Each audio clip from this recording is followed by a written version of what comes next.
Welcome to Dear Business Coach, the podcast. My name's Elizabeth.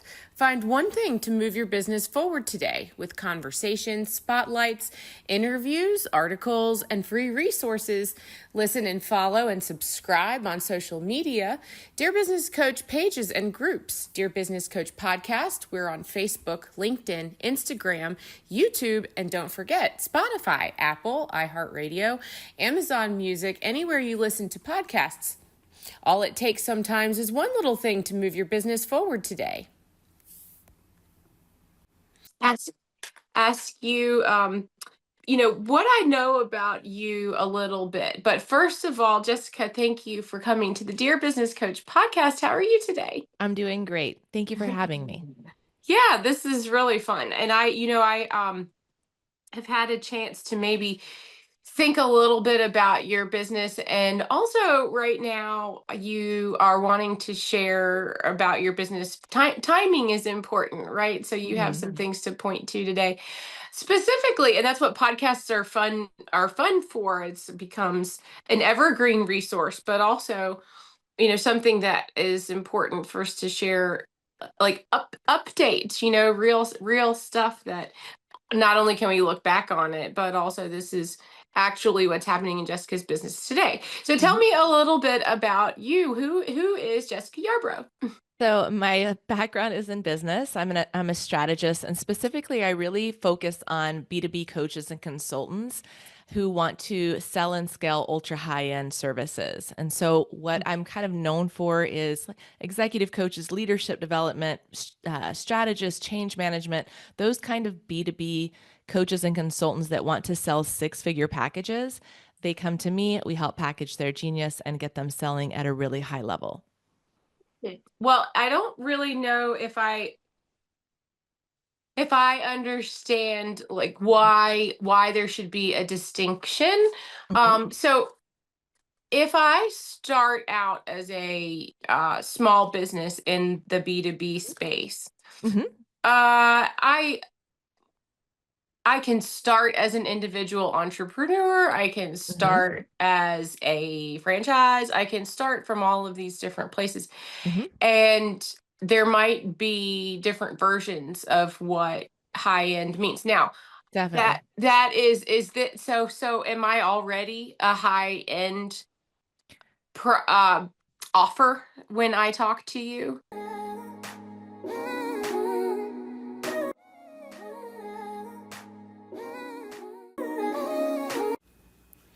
Hey, listeners, don't forget to subscribe to email if you haven't already. Do this at dearbusinesscoachpodcast.com.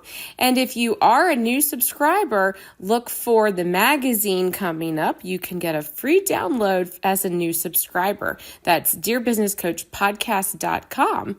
Thanks so much, and I hope you're having a fantastic day. Remember, you are a superstar. Yeah, well, it really depends, right? So I primarily work with established coaches and consultants that are already making six figures and they want to scale to high six figures or even seven figures. There are people that come to me that are already selling high end, right? They might have purchased, like you mentioned, someone else's franchise model. And that's really limited them on the way that they deliver. They don't own the IP. They can't license the material. They're kind of building their business under someone else's brand. So I have those folks that come to me. I have other people that are working under the umbrella of another coaching company where they'll get, large contracts, but they're only getting to keep, say, 60%, sometimes 70% of that contract. So they're really leaving like 30 to 40% of that client engagement money on the table. So I have people like that. And then I have other people who come to me and maybe they've sold 15,000, 25,000, 50,000. I've even had people come to me and they said, "Oh, I'm already selling high end. I have $100,000 deal." And I say, "Okay, let's look at what you're selling, how you're delivering it. What if we can get you 3 times more and back you out of some of that delivery so that you could scale?" So there's a number of different ways, that I work with clients, but you don't have to be selling high end already to work with me. That's a portion of the clients. It's also how can we do it better? How can we get you 100% of that in client engagement instead of 60 or 70%? Or how can we really take you from billing hourly to large engagements? So all of that varies. What they all have in common is that they're established in terms of they're credible. They've been doing this for years, and they're not all 10-year coaching or consulting businesses. Sometimes they're only coaching or consulting for a very short amount of time, but they've done this work in corporate for 10 years, 15 years. So, we don't want to diminish their genius, their expertise, because they're a newer entrepreneur. So they Mm. come to me and they're stuck. They're spinning their wheels in frustration. They typically have some resentment because they know they're undercharging. They really don't know how to charge more money. They're not standing out in the marketplace. They're kind of swimming in a sea of sameness. And this is especially true for my franchise model clients and my certified coaches, people that love to collect certifications. And so they're all stuck and they're like, how do I earn more money? How do I work with fewer yet even higher paying clients? And how do I scale without like sacrificing my sanity? Yeah, well, you know what? It's funny. I actually kind of threw in the sample example of the franchise owner uh, as a reference point. I actually wasn't expecting you to say that you have an entire Mhm. segment of franchise owners, but it does make sense. But if to compare that to somebody who is Mhm. selling their own product or service, I guess I would think that you're aware that you can have the ability to scale, and it's a choice. And Right. so that is a jump. That decision is a big jump in and of Mhm. itself. So a couple of excuse, uh-oh. Charlie, we're gonna have to stop that for a second. Let me just put him away, because that's what Okay. happened is I wanted, yeah.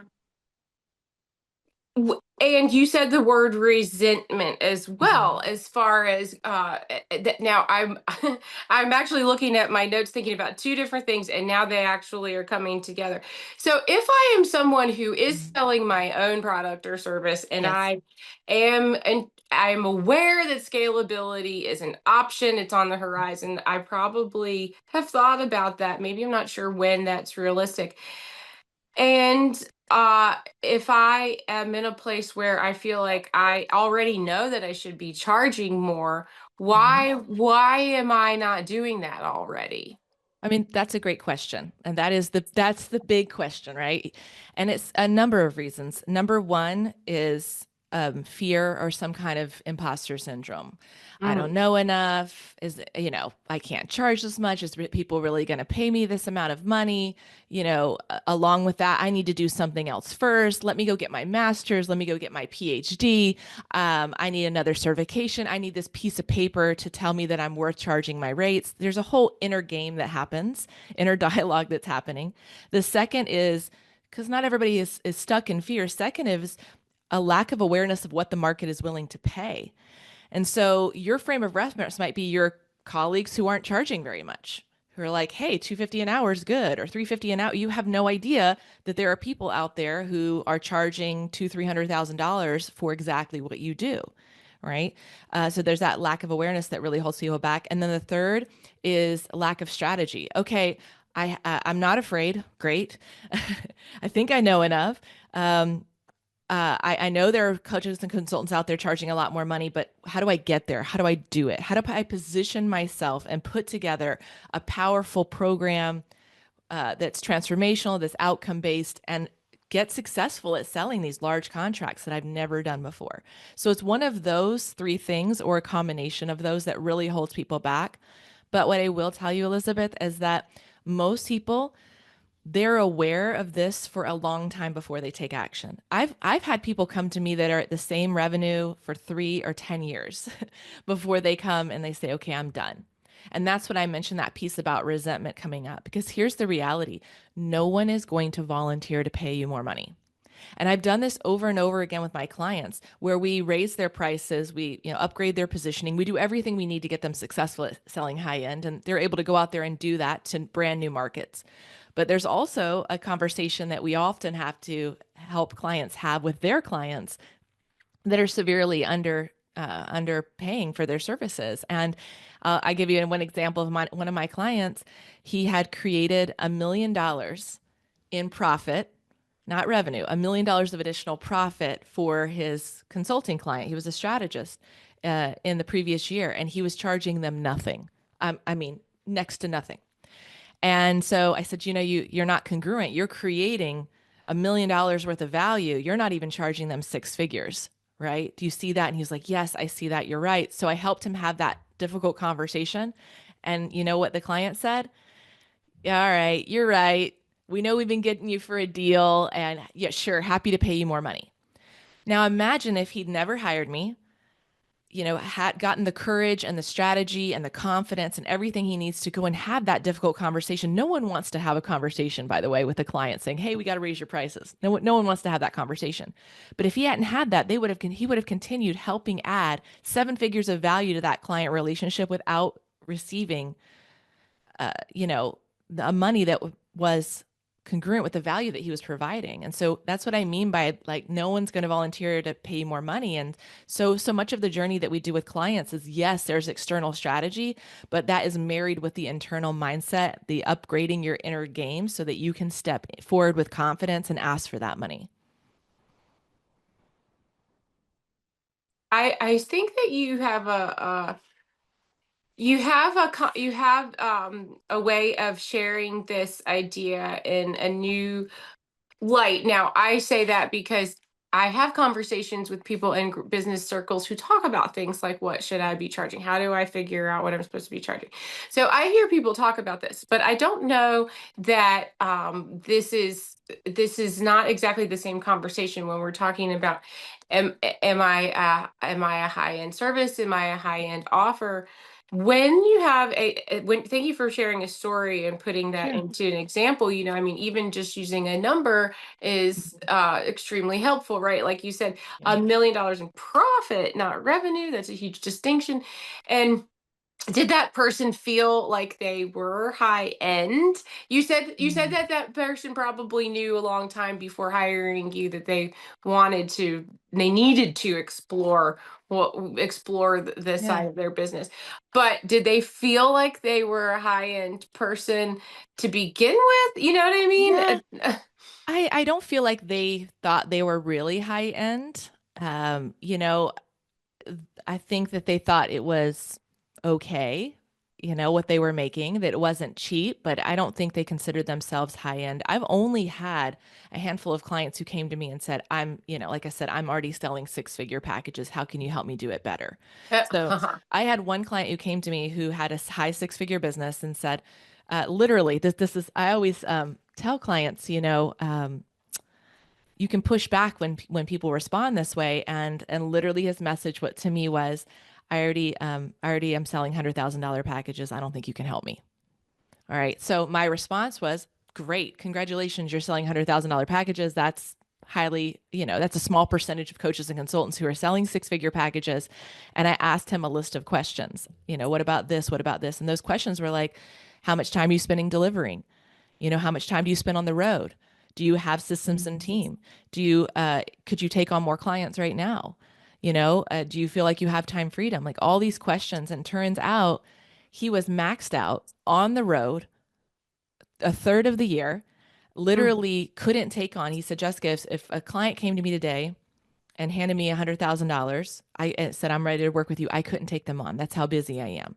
So sometimes people are selling and they'll say, I have a really good business, but they're running themselves in the ground to do that. It's like, hey, or even clients who are making, hey, I'm making $1 million and I work 12-hour days. That's not freedom. That's a high paying job that you've created for yourself. That's not why people get into it.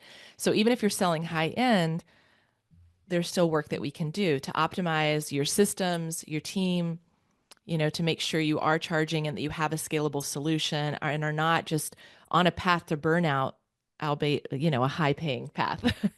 Yeah, well, and the reason why I'm asking you again and again is because this vocabulary is catching me, and I imagine that uh, it feels like a stupid question or a stupid thing to think about, right? Is, am I high end? What does that word mean? Right. Does it, is it something that I'm supposed to aspire to? Am I automatically high end because I'm charging you $100,000 for a contract?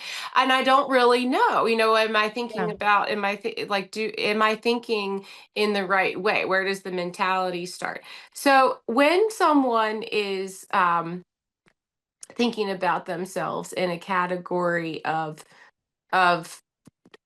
a high a higher than average price point Hmm. for not for What your does that look industry. like? That's not Yeah. exactly right. Well, what I'm getting at is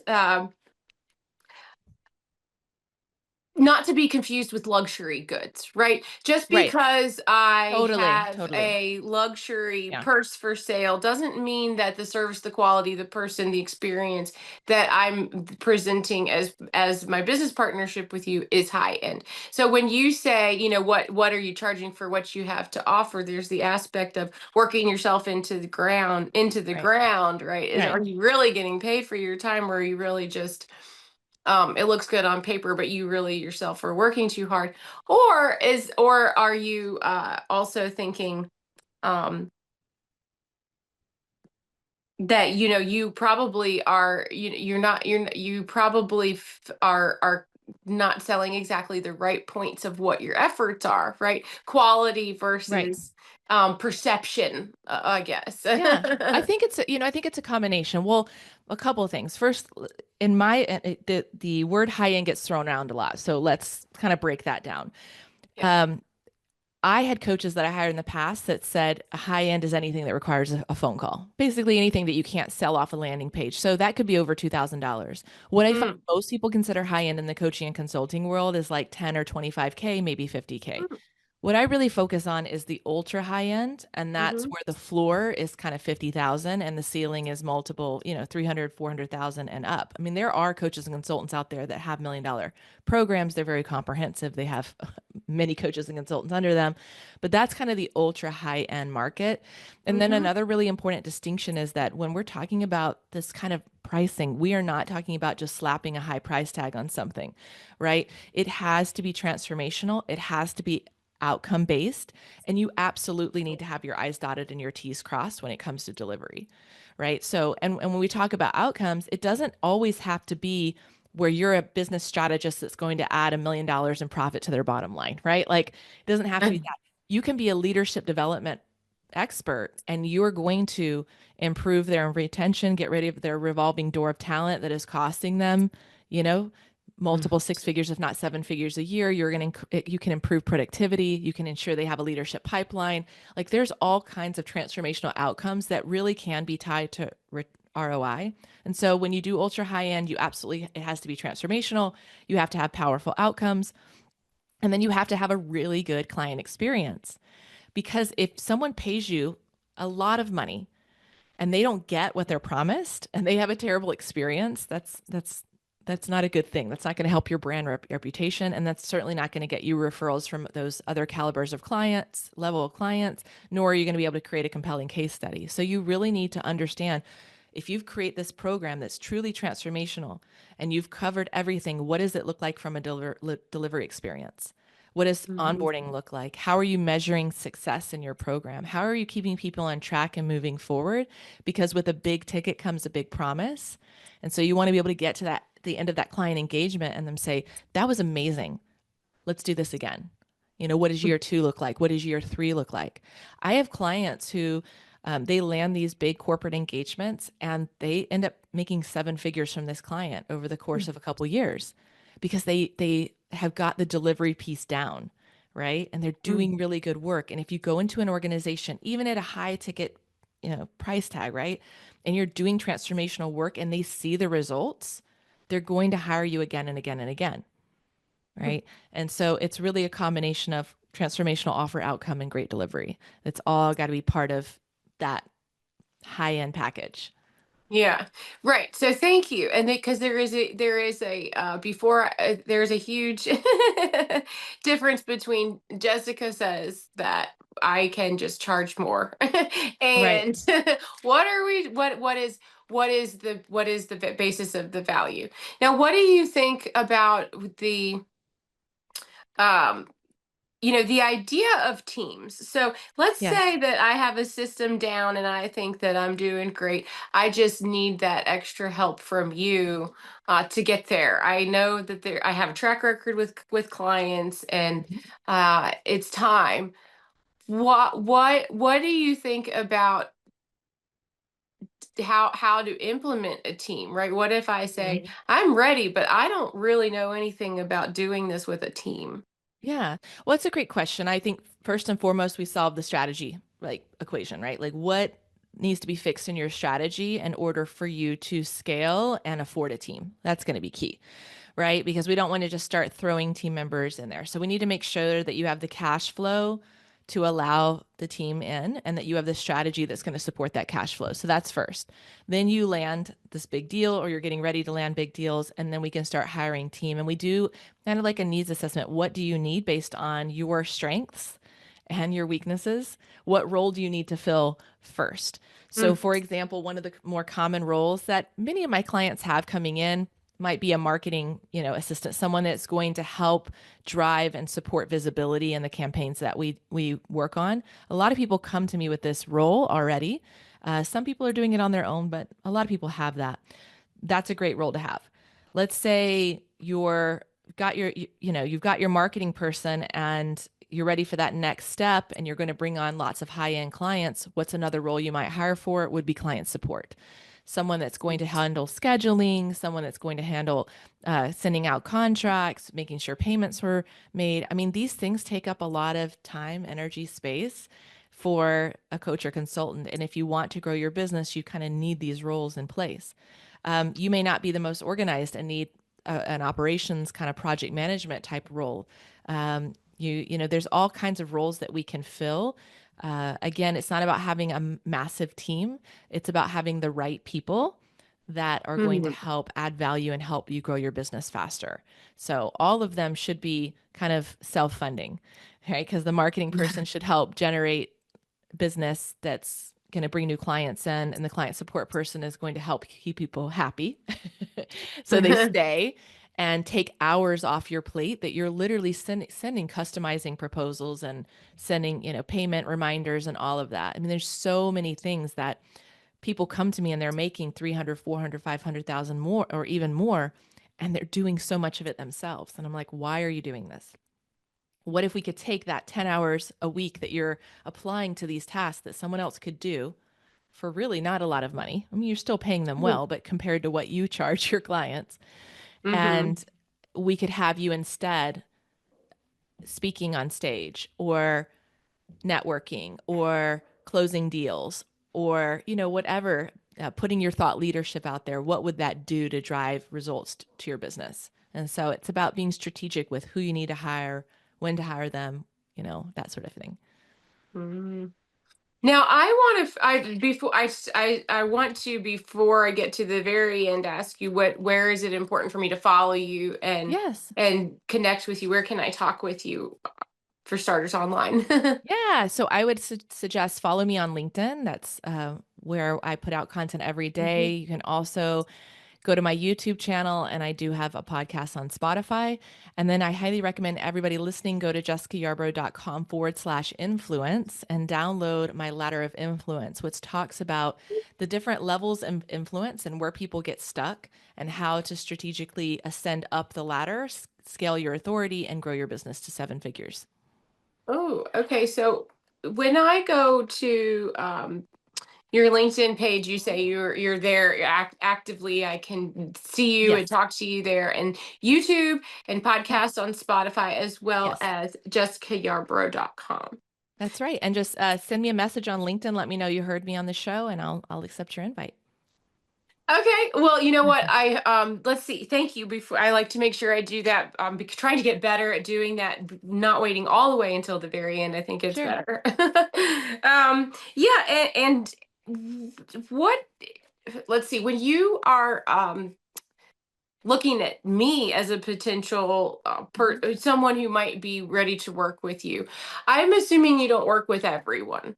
And so Yeah. I'm assuming that you might, want to find out if I'm ready to work with you. Mhm. And are there that's kind of a behind the scenes secret to ask, right? What are some No, of I the think it's a ways good one. what are some Yeah, of the ways well, that you suss me out?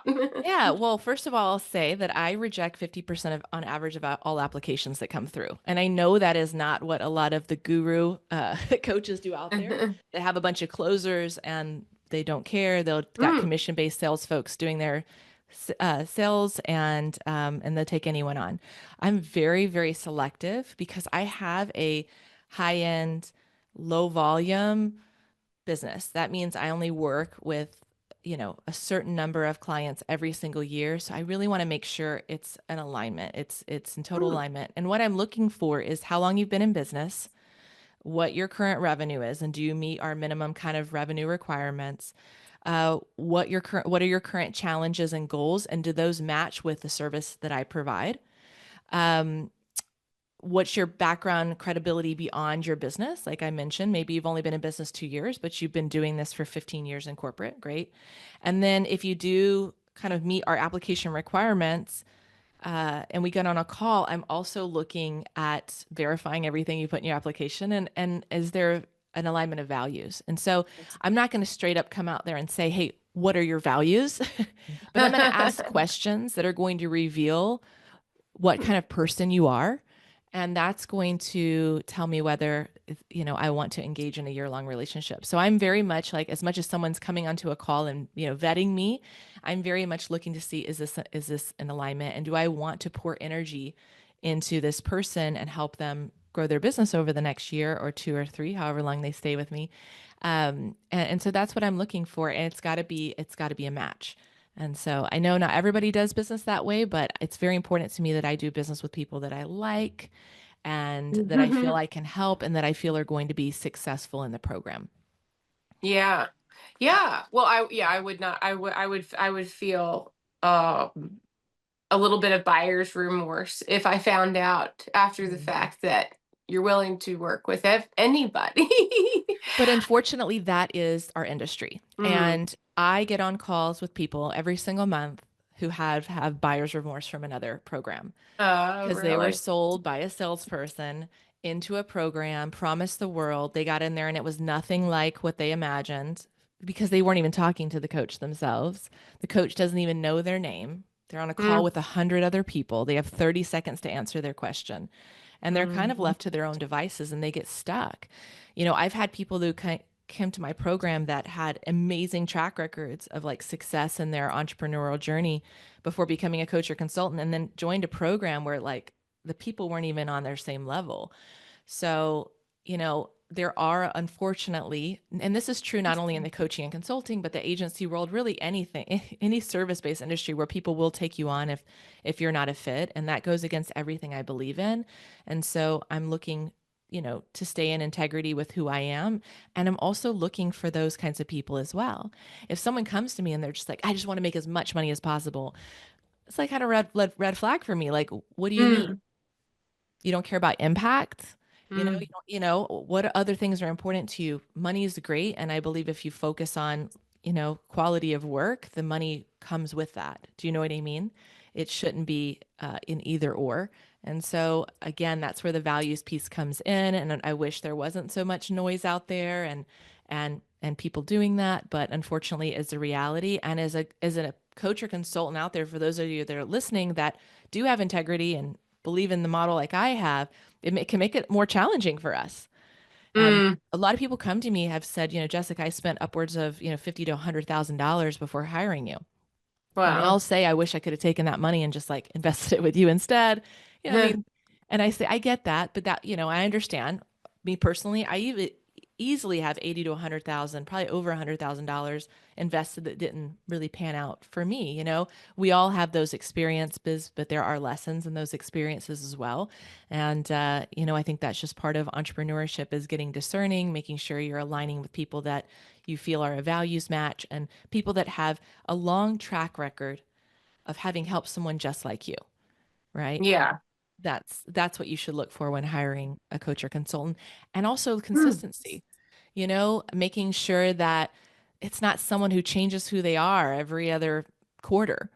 Like, hey, I'm an AI coach. Before that, I was saying I'm an exit strategist guy, and before that, where there's no consistency. And that's one thing I have a client who's been with me for 3 years, coming up on 3 years, and she hired me after watching me for 2 years, 2 entire years.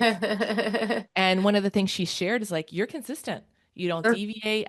You always are there. You hold that space of this is who I serve. This is what I do. And you're not changing things, throwing out different offers and changing who you are every quarter, which creates confusion for the buyer and does not support credibility or creating expert authority for what you do. So look for those things and be discerning with your decisions and make sure that you're hiring someone that you really feel like connected to. Yeah, absolutely. I mean, I think that I hope that I hope that you will want to work with someone for at least a couple of years. That would be fantastic. Now, Yeah. I know I said it a minute ago, but we are kind of out of time. Yeah. What would do you think would be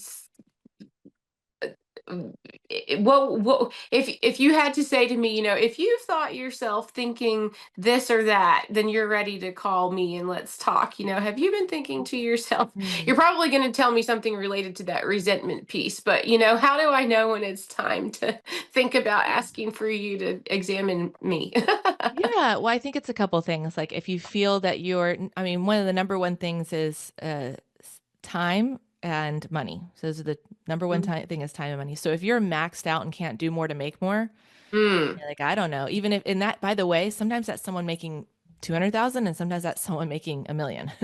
But if you're okay. in that position, it's a good time to have a conversation. And then money, if you're not making the money that you want, you feel like you're undercharging, or uh, you have a volume-based model where it's like you're selling a $5,000 or $10,000 package, and you need like 20 clients to hit what you're currently making, or 30 clients, 50 clients. That's a good sign as well. Good answer. So I do encourage people to follow you on LinkedIn, and that way we can start a chat, or you can actually get some extra resources. And then the website too is actually pretty valuable, because I see media and I see results, so that's pretty that's not usually the title of a page on somebody's Yeah. website. Is results. You know, I think this is a really comfortable website to use. And why am I saying this? It sounds really boring, but because I feel like I am getting to look at you and your case studies, which is actually really interesting. There's not really a ton of now lots of examples, lots of testimonials, and those are all very helpful and useful. The word case study is important, though, because I just Mhm. want to point out that if anyone's interested, I can right now download and read a case study. So Yes. there's some, when you say a history or a track record, Yes. I Yeah. can see that this is here for me too, to look at you. Yeah, there's a ton of case studies we have. I have two case studies on two different consultants that we took, one coach, one consultant, to seven figures in a year. But there's also a ton of videos if you go on my Work With Me page, and these are credible business owners that are sharing their story from the heart. So we have tons of those. Go back, watch them. If you resonate, we can have a conversation. Okay. Yeah. Well, this is great. I appreciate you meeting with me today. And Jessica, when you look at the show notes, of course, we can expect to be able to connect with you that way. So I Yeah. would love to have you come back and share some more stories. And I thank you Sure. for being on the Dear Business Coach podcast today. I hope you have a great afternoon. Thank you for having me. Bye bye. Bye.